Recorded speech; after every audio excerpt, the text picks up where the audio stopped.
কোনো সম্পর্কের জন্য পরিবারকে ইগনোর করবেন না, ফ্যামিলিকে মাইনাস করে দিবেন না। মনে রাখবেন পৃথিবীতে আপন কিন্তু আপনার পরিবার।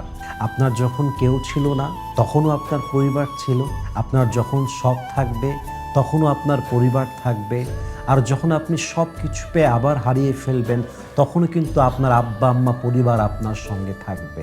এজন্য সম্পর্ক সম্পর্কের জায়গায়, পরিবার পরিবারের জায়গায়।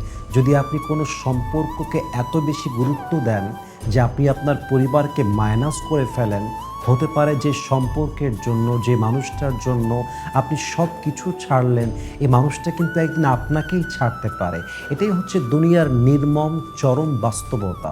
Weather you accept it or not, that's doesn't matter. This is the reality of this society. Current ওয়ার্ল্ডে এটাই চলতেছে। আপনি যার জন্য সব ছাড়বেন, একদিন সে আপনাকে ছেড়ে দিবে। এজন্য নবীজি বলেছেন, তোমার পরিবার তোমার জন্য বড় নেয়ামত। তোমার বাবা, তোমার মা, তোমার সংসার তোমার জন্য সবচেয়ে বড় নেয়ামত। এজন্য পৃথিবীর কোনো সম্পর্কের পাল্লায় পড়ে নিজের সংসার নষ্ট করে দেওয়া, পরিবার নষ্ট করে দেওয়া, সমস্ত ভালোবাসার সম্পর্কগুলো বিচ্ছিন্ন করা, এটা কখনো একজন বুদ্ধিমান মানুষের কাজ হতে পারে না। এজন্য আল্লাহ তাআলা আমাদের সবাইকে পরিবারের মূল্য পরিপূর্ণ বোঝার তৌফিক দান করুক। আমিন। আসসালামু আলাইকুম ওয়া রাহমাতুল্লাহি ওয়া বারাকাতুহু।